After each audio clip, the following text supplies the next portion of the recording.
This is Make it plain. Make it plain. MIP With Masamela Matfumo. Mark Thompson. Make it plain. Get woke. Ladies and gentlemen, we welcome back once again our dear friend, the founder of the largest online progressive online community, the host of The Brief, the founder of Civics, the polling firm with a Q. Markos Militsas joins us now. Markos, how are you today, man? I'm doing great. It's raining again in California, and if you're not in California, it's just remarkable seeing this much water. We're not used to it, and I believe we're now at a 60-year record. We haven't been this wet in 60 years. So it's like a thing. Is it welcome?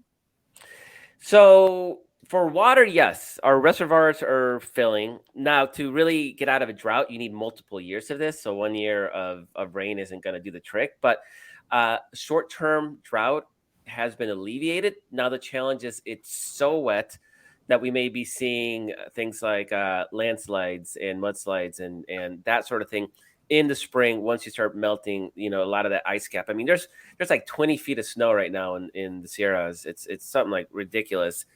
And once that melts, it's going to overflow rivers. So it's hopefully we have a cool spring and it sort of, it slowly melts. But given how the climate, has been lately, who knows? If it gets too warm too quickly, we may be some serious flooding. Is this attributable to climate change? I mean, yeah. We just went through 6 years of almost no rain, and suddenly we have a 60-year high of amount of rain, and you just have non-standard weather patterns, and that's sort of a climate. Yeah, it's definitely attributable to climate change. Now, if we had this every year, I think it'd be doable. Maybe get some flooding and whatnot, but for sure, it would alleviate things like the massive forest fires that we get in the summer, and it'd be nice to push some of this rain out east to the Colorado River Basin and have Lake Mead fill back up, and some of those are the reservoirs which are at critically low levels. I think they're above normal. I don't think their rain levels are as dramatically high as ours, but it's a short term. I think ultimately it's short term relief. I don't feel as guilty taking a slightly longer shower right now, and that's that's rare for me. I'm very rare taking a shower, rare taking a long shower. Longer, not long. I still don't take long showers, but longer. And I do so I live a very sustainable lifestyle, and right now there's enough water that I'm like, okay, I can add a couple of minutes and meditate in the shower if I want. So the sky is falling in terms of rain. So we've heard the pro and con on that, folks, in Cali. Meanwhile, we were just talking before we went on the air. The Republicans are saying the sky is falling all the time. And even when it isn't, obviously. First of all, let's just look at what they've done in the legislature and the House. Nothing has moved. Nothing is of significance has happened. And we predicted that. It was just going to be dysfunctional. I don't think they're even pretending that that's going to happen. But I wonder how they motivate the base with all of the conspiratorialism. Yeah, first of all, kudos on that transition. That was a very smooth, the sky is falling transition. So we talked about this on my podcast, Daily Kos, The Brief, this week. And unfortunately, I don't have any exact quotes handy, but we saw when Trump, ran for president in 2016, he came out with a book saying "Make America Great," the fight to restore or to fix a crippled America, right? And that was sort of his rhetoric. Everything's going to crap. You have cartels crossing the border, with the caps the sizes of watermelons or cantaloupes or whatever that was. And it was just painting this picture of mass chaos. And the consensus at the time was like, oh, he can't win on rhetoric like that because the party that wins, the candidates that wins are the ones that project optimism. And they always harken back to Ronald Reagan, right? Morning in America, shining beacon, shining city on a hill. And candidates that spoke to America's idealism and potential. And so, Trump was dismissed, and of course, we know the rest was history. He won, and now you have a Republican Party that's all they talk about. Sarah Huckabee Sanders did the State of the Union address rebuttal, right? And her speech was just about what a disaster America was, and Washington D.C. is lighting your money on fire. And you have Ron DeSantis saying that Florida's where woke goes to die, and you have Nikki Haley, who's about as establishment as you can get, in her announcement speech, also talked about how if she didn't win, everybody was basically going to die. I mean, that's sort of the rhetoric. And then Trump has just gone even far beyond, because they all seem to be trying to one up themselves rhetorically on just how horrible things are. And the reality is it's not, right. You have a 60-year record of unemployment levels. We haven't seen this kind of unemployment levels this low in 60 years, I believe, is the latest numbers. Yes, we have inflation, but purchasing power, buying power is up. Wages are up. And we are not at war for the first time in decades. And just by all objective markers, things are better. They're not, Mark, of course, we're not going to say things are perfect. But the things that we think need to be improved are not the things that Republicans think that need to be improved, right? We're talking about things like income inequality and disparities in policing and imprisonment and things like that. And that's not what they're talking about. In their world, there really isn't anything concrete they can point to talk about just how horrible things are. So they create these boogeymen, right? And right now it's woke. Everything's woke. Silicon Valley Bank collapsed because of woke. It was a woke bank. Now you ask from Fox News hosts to people at Trump rallies, you have lots of videos have gone viral where people ask these people, how do you define woke? And they can't tell you. I mean, this Fox News host said it was a feeling. It was a feeling. Because it's nonsense. They cannot point to actual, and so what they do is they create these boogeymen, CRT, right? The book burnings, right? You can't have people learning about slavery in Florida schools, or see a picture of the Statue of David because it's got a penis, and oh my Lord, like get the vapors.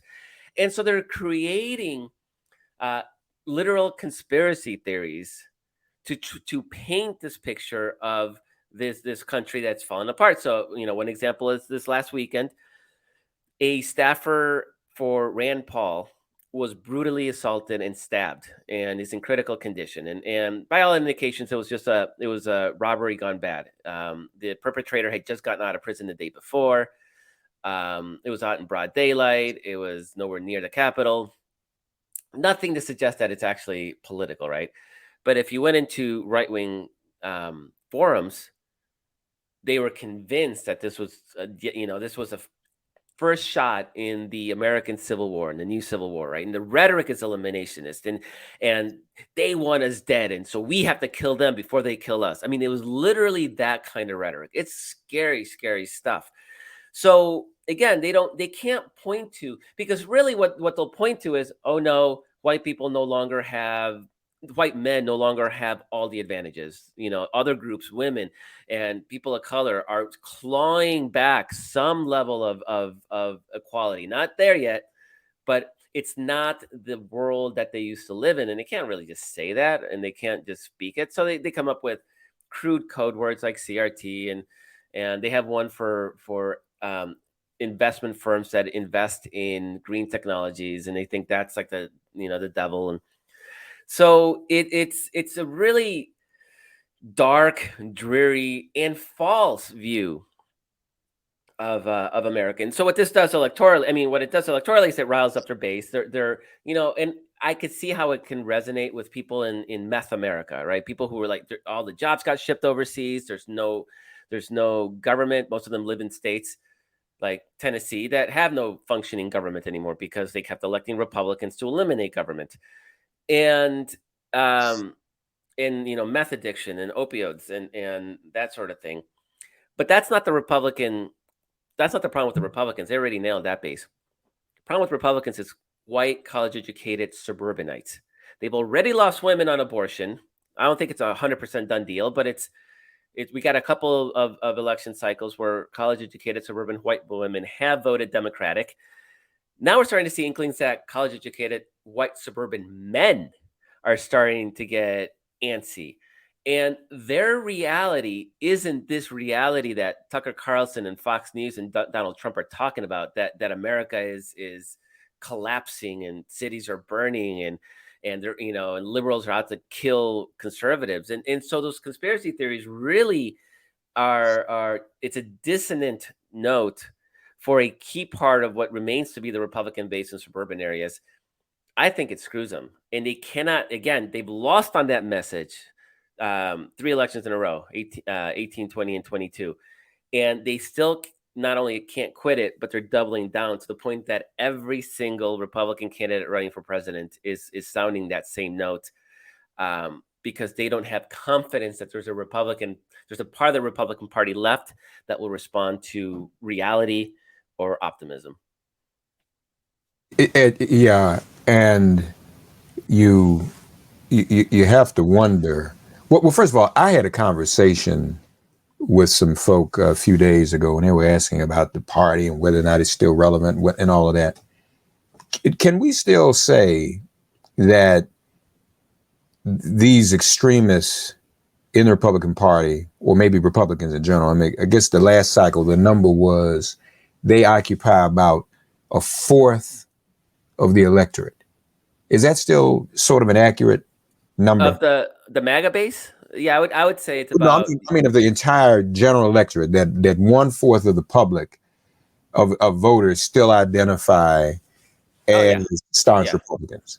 Yeah. So a fourth is not a majority. Again, it's a question of getting some of the other people, the independents and other people to come over. And as you described, if they're losing suburban college-educated white women, and now Democrats are making inroads to suburban college-educated white men, they're in trouble. What are they thinking, that people's moods and minds are going to shift, that suburban college-educated white women are going to forget about Roe, that people are really going to buy into this woke thing, which really isn't a thing? Is that what it just keeps saying it enough over and over and over again that eventually they'll be able to pick off a few people who will come in that direction? Is that?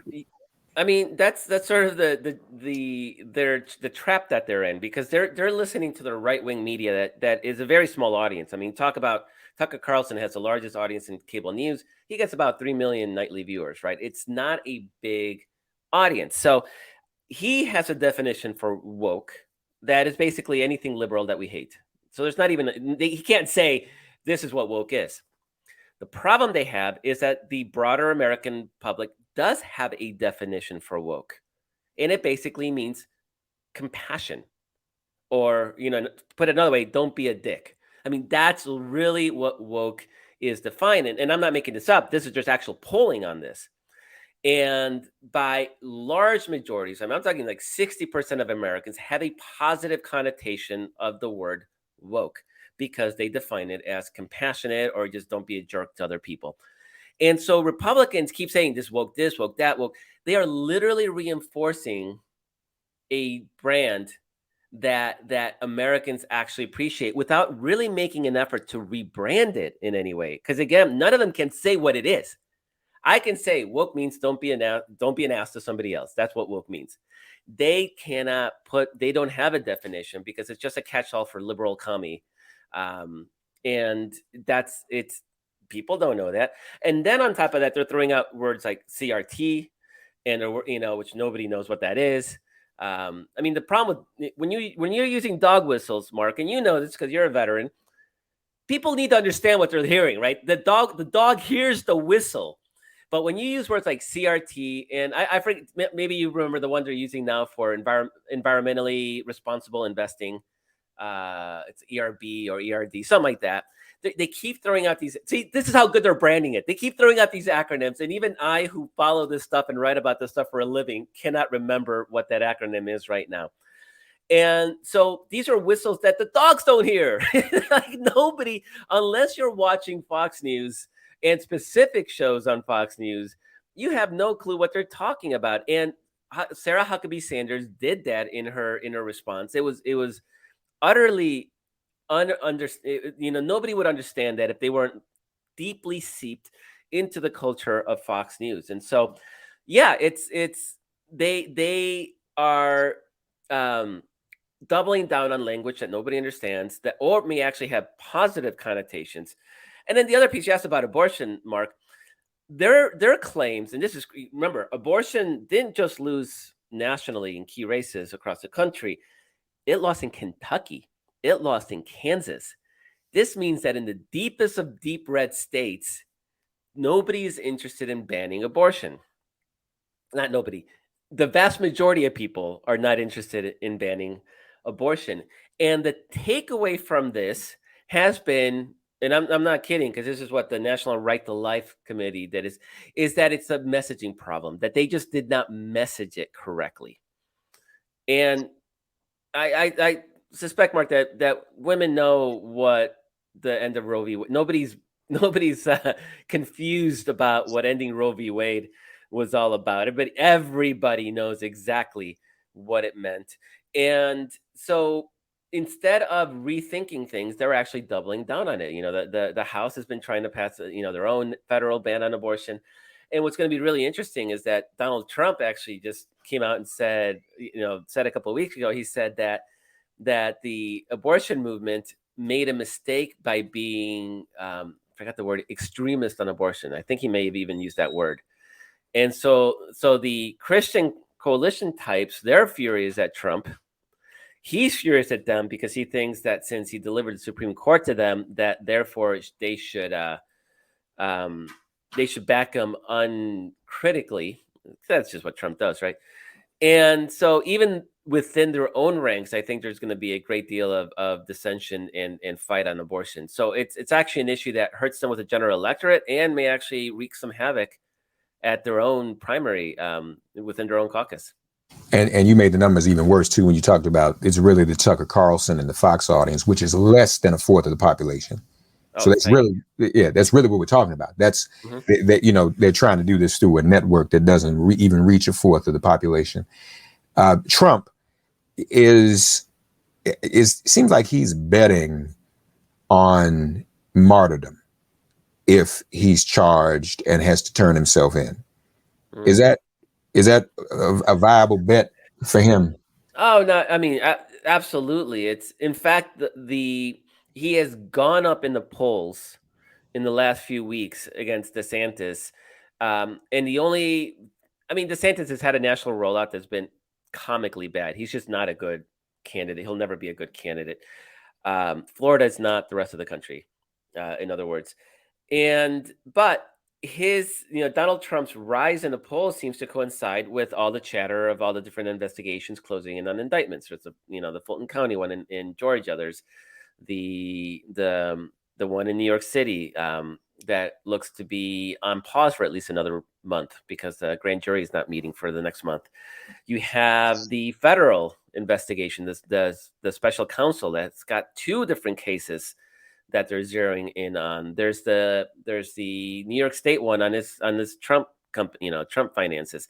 So there's a lot of stuff coming in, and the more chatter there is about that, the better Trump does. So there's definitely a case of rally around the flag, and which seems to have counterbalanced the Donald Trump just cost us a third election in a row. Maybe we should try something different energy that we were starting to see back in January.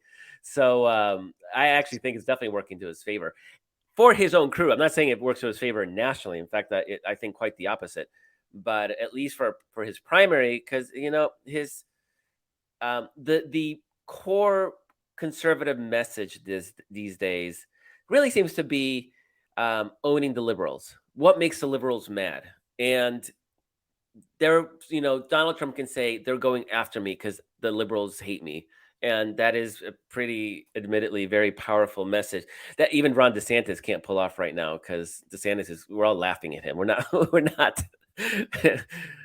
nobody's laughing at Trump. Like, everybody just wants him indicted, which is a different energy for sure.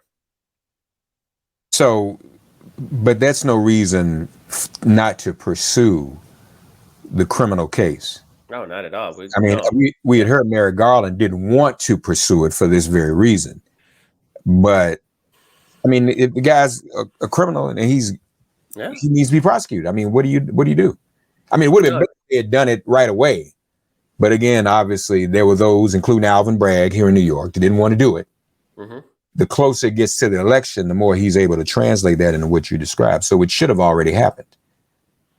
Yeah, it would have been nice. On the other hand, a lot of these investigations have been going on for a while, and if you're going to indict a president, you better be sure that every single word in those indictments is absolutely perfect. Like, they cannot give any opening for a defense. So you either have an ironclad case or you just don't indict, because losing that case is going to be far more politically damaging than filing an indictment and winning. True. That is a good point. The Brief is the weekly podcast. Folks, if you're not already a member of the community, become one, dailykos.com, and check out some of the latest polls at civicswithaq.com. That's Thursday Kos, folks. Thanks again, buddy. Thanks so much. Have a great weekend. Thanks for getting woke and listening to Make It Plain. As always, perform an act of kindness on behalf of an elder or young person. Write a letter to a sister or brother who just so happens to find her or himself incarcerated. Offer libations to the ancestors upon whose sturdy shoulders we all now stand. And above all, give thanks to the God of your understanding by whatever name you call her and him. All God asks of us is that we give each other love. Thanks for giving MIP love. And please remember to subscribe and give us a 5-star rating. If all hearts and minds are clear, it has been made plain.